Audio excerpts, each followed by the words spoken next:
Assalamualaikum warahmatullahi wabarakatuh. Salam sejahtera bagi kita semua dan salam kompeten. Masih berjumpa lagi di channel pembelajaran UPB Karawang. Pada mata kuliah Algoritma dan Pemrograman Komputer. Ya, di pertemuan masih kedua. Kita lanjut ya, masih pada materi yaitu algoritma dan flowchart diagram. Ya, baik rekan mahasiswa, mungkin di pertemuan kali ini saya akan melanjutkan yaitu terkait dengan flowchart diagram. Berikut adalah video pembelajaran.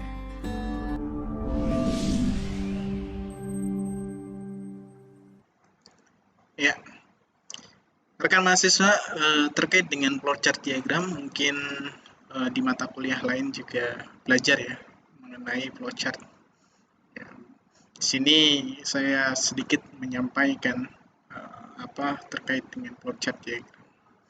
Ya, flowchart diagram yang mempunyai arus yang menggambarkan suatu langkah-langkah untuk penyelesaian suatu masalah. Kalau kemarin atau tadi kita bahas mengenai algoritma dan pseudocode. Nah, kalau di dalam flowchart ini kita menggambarkan secara diagram.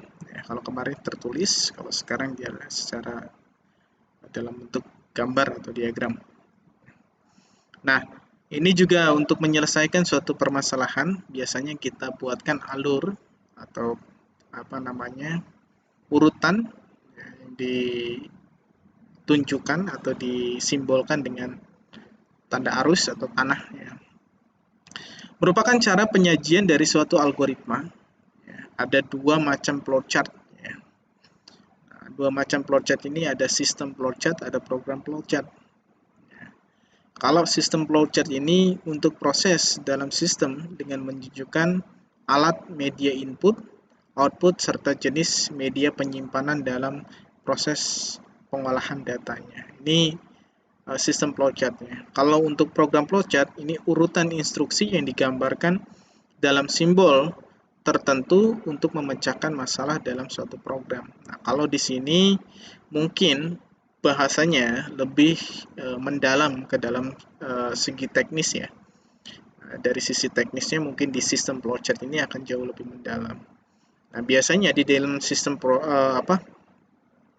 flowchart ini di dalamnya kita sudah sajikan inputan, output, serta nanti model basis datanya itu disajikan juga ya dalam simbol.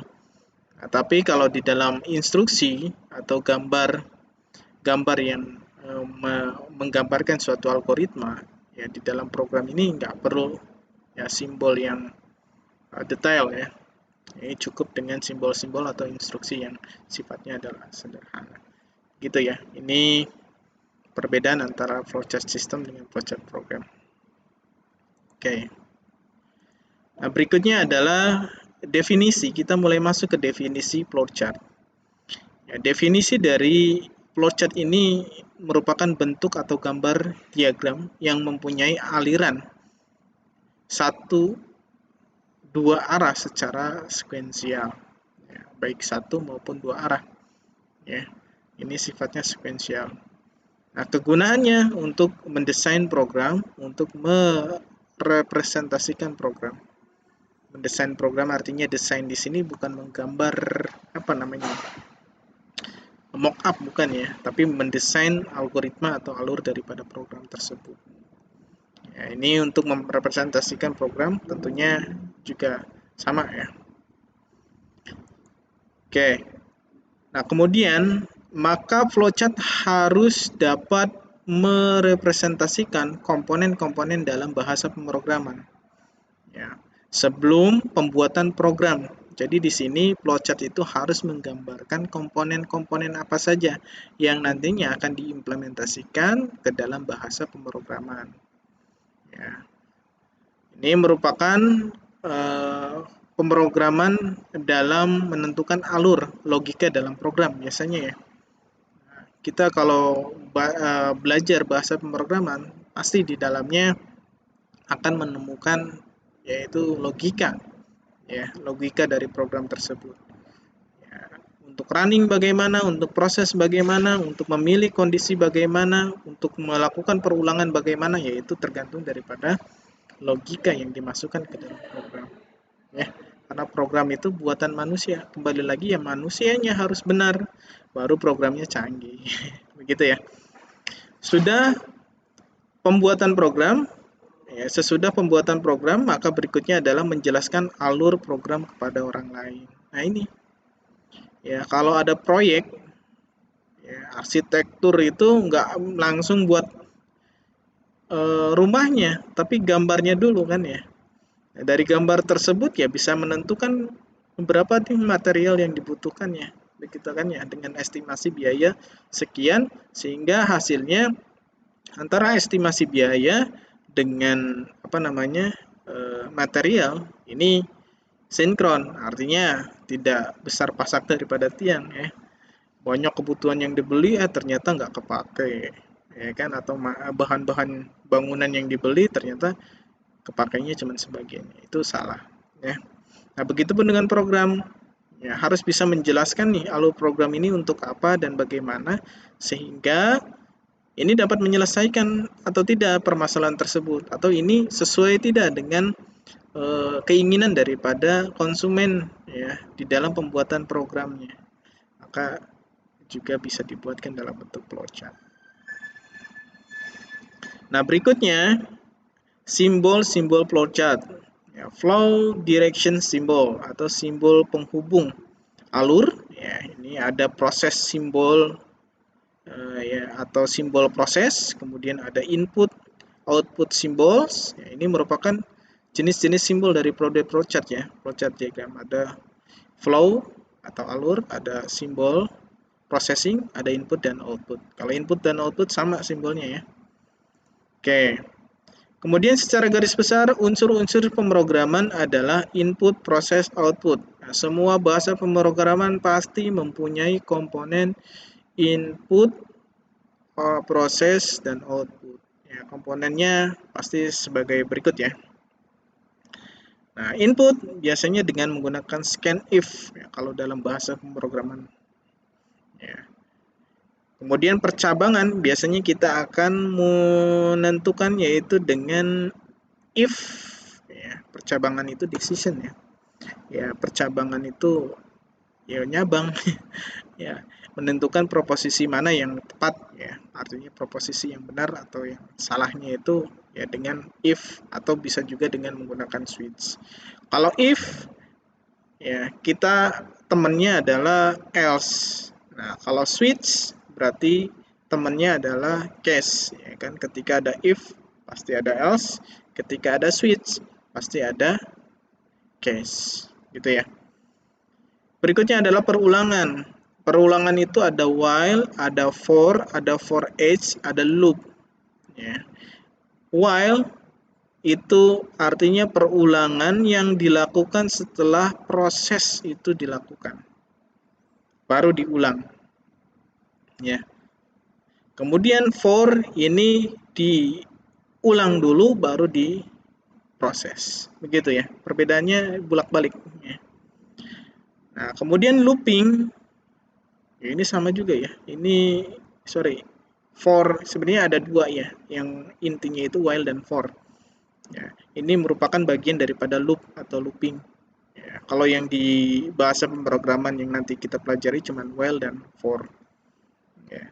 Kemudian untuk if output biasanya dengan perintah print ya. Kalau di bahasa pemrograman yang nanti rekan mahasiswa pelajari itu ada yang namanya echo ya.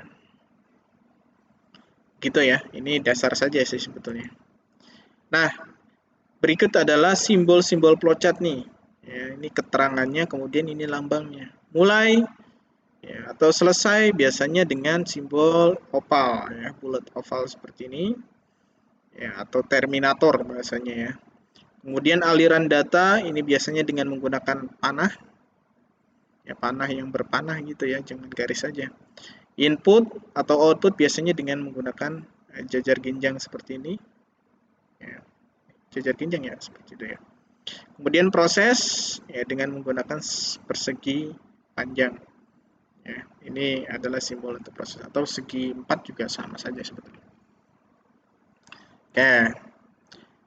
Nah, kemudian simbol flowchart berikutnya adalah keterangan percabangan atau decision. Nah, itu biasanya, nah ini belah ketupat baru ya. Kalau tadi ganjar genjang ya. Benar, ini belah ketupat ya. Untuk percabangan kita menggunakan belah ketupat simbolnya. Ya, jadi percabangan itu boleh masuk ke satu, boleh dikeluarkan ke dua posisi atau proposisi yang berbeda ya, tentunya. Kemudian pemberian nilai awal atau variabel. Ya, preparation. Ya, ini biasanya simbolnya adalah seperti ini. Kalau kita menuliskan nilai awal ya atau suatu variabel biasanya di dalam simbol ini. Ya, kemudian memanggil prosedur fungsi atau call biasanya kalau kita menggunakan fungsi ya. Ini menggunakan simbol yang seperti ini. Ya, kotak tapi ada kotak kecil lagi di tengahnya. Nah, kemudian berikutnya adalah konektor di halaman yang sama. Nah, kalau misalkan kita ingin menghubungkan ya dari flowchart, karena ketika algoritmanya itu kompleks, maka di dalam pembuatan flowchartnya pun biasanya akan jauh lebih kompleks ya. Maka di sini lambang-lambang ini atau simbol-simbol ini adalah untuk mempermudah ya. Misalkan contoh di sini ada konektor A ya, misalkan dari A ke A lagi itu di halaman yang sama itu boleh menggunakan simbol bulat seperti ini dan ada angkanya di sininya ya. A, ketika A ketemu A ya berarti itu adalah lanjutannya gitu kan. Nah, kalau di sini off page artinya di page berikutnya atau di halaman lain biasanya simbolnya seperti ini. Gitu ya. Ini untuk konektor apa namanya penghubung ya. Oke. Nah, ini keterangan sequential proses itu biasanya seperti ini ya. Untuk lambang sequential itu dari atas sampai ke bawah tanpa ada kondisi, yaitu yang disebut dengan sequential process. Nah, kemudian ini adalah perulangan atau looping, ya, biasanya start, kemudian di sini ada bilangan yang diulangnya apa, gitu kan ya. Bilangan yang diulangnya apa, kemudian pencacahnya apa, kemudian ketika sudah selesai diproses lagi sampai kondisinya terpenuhi. Ini perulangan ya untuk simbolnya seperti ini. Nah, di sini ada pembuatan flowchart, tidak ada kaidah yang baku sebetulnya di dalam pembuatan flowchart. Akan tetapi flowchart sama gambaran hasil analisa suatu masalah. Ya, flowchart ini adalah gambaran hasil dari suatu analisa masalah. Flowchart dapat bervariasi antara satu program dengan program lainnya. Artinya tidak ada kaidah yang baku itu ya karena kembali lagi base-nya adalah tergantung objeknya, ya kan, tergantung dari permasalahannya apa.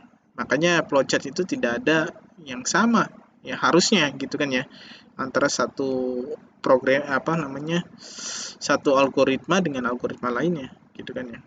Hindari pengulangan proses yang tidak perlu atau logika yang berbelit-belit hingga jalannya proses menjadi singkat. Nah ini ya. Jadi kalau berbelit-belit itu perlu distandarkan lagi ya apa logikanya. Nah, sehingga jalannya proses ini menjadi lebih singkat gitu kan.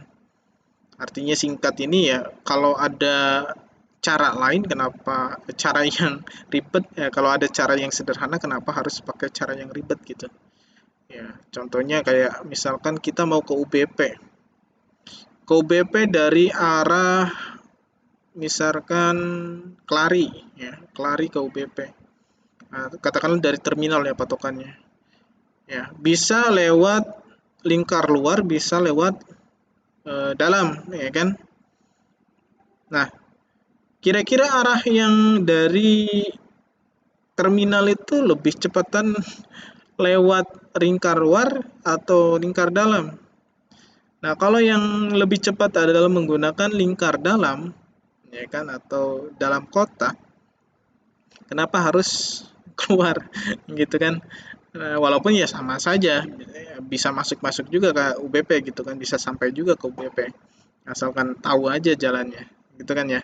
Tapi ya buat apa harus seperti itu, ya, buang-buang waktu gitu kan, karena proses itu intinya kan dalam menyelesaikan masalah itu ya pengennya instan dan cepat gitu kan ya. Oke, berikutnya adalah jalannya proses digambarkan dari atas ke bawah dan diberikan tanda panah untuk memperjelasnya. Gitu kan ya, tanda panah itu untuk memperjelas menuju kemana, dari mana menuju kemana gitu kan ya. Tuh.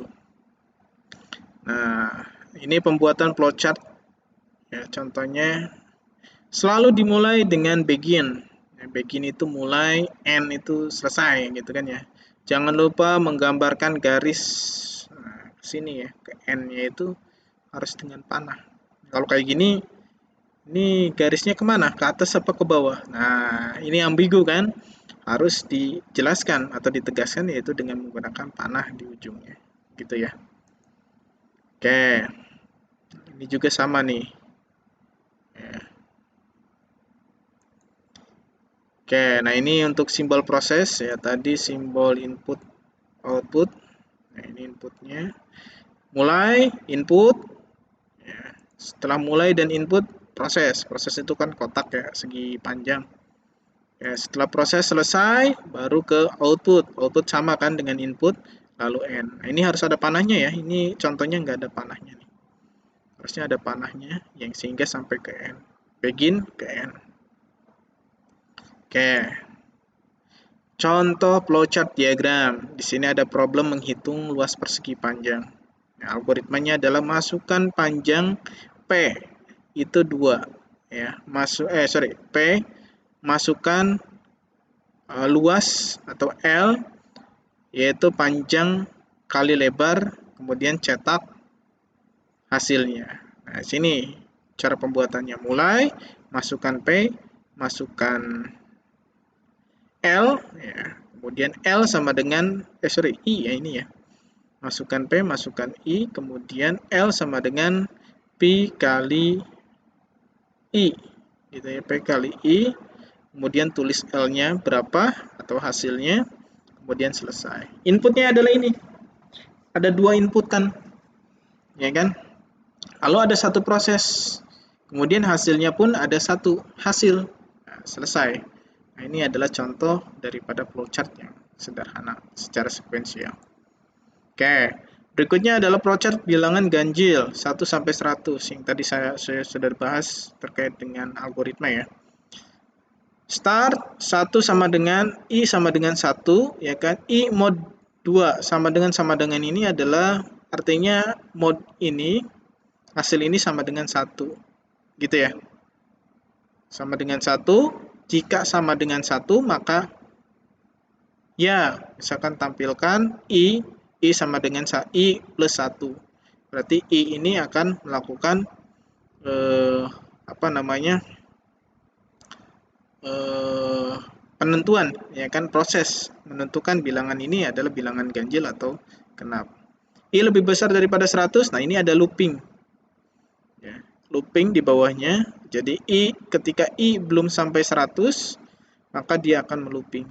Nah, balik lagi ya, sampai stop. Artinya dia akan menentukan dari satu bilangan sampai 100 bilangan yang diproses. Gitu ya. Jadi ada 2 proses, ada 2 kondisi. Yang pertama adalah kondisi untuk menentukan bilangan itu genap atau ganjil. Kemudian berikutnya adalah belum ke output dulu ya. Berikutnya adalah proses untuk melakukan mengetahui bahwa bilangan yang sekarang ini lebih besar daripada 100 atau belum gitu kan ya. Jika lebih besar dari 100 maka stop prosesnya. Makanya nanti akan bilangan tersebut mengurut ya kan, nah, sesuai dengan keterangannya, begitu ya.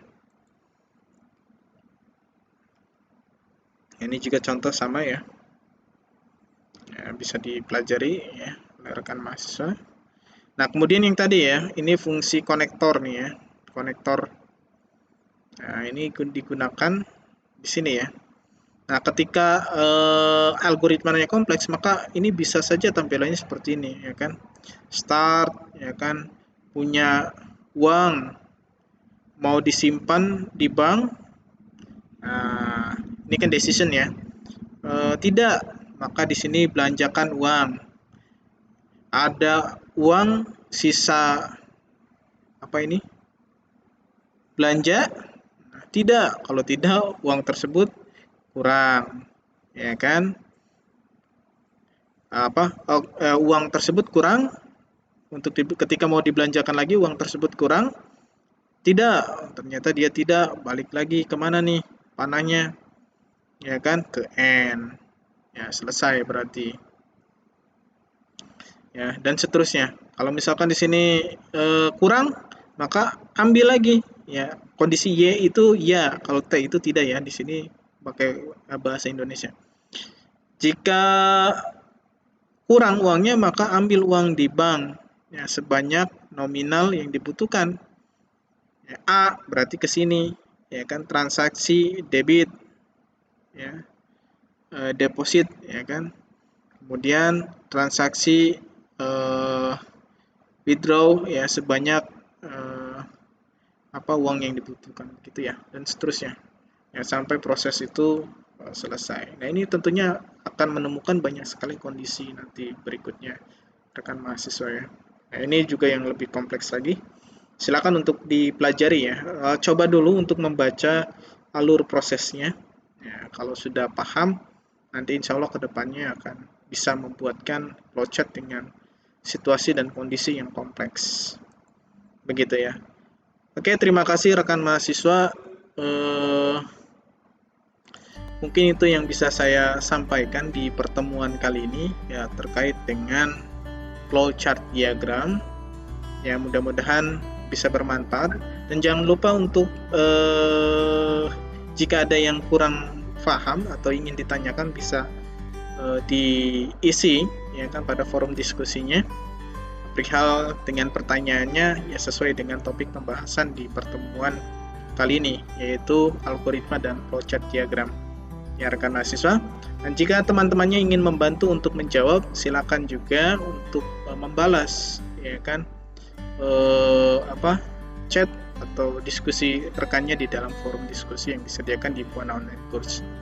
Ya, terima kasih, semoga bermanfaat, belajar terus, dan tentunya jangan lupa untuk terus berdoa ya, supaya diberikan kemudahan dan kelancaran. Ya, terima kasih. Saya Bayu Priyatna, saya akhiri. Wassalamualaikum warahmatullahi wabarakatuh dan salam kompeten.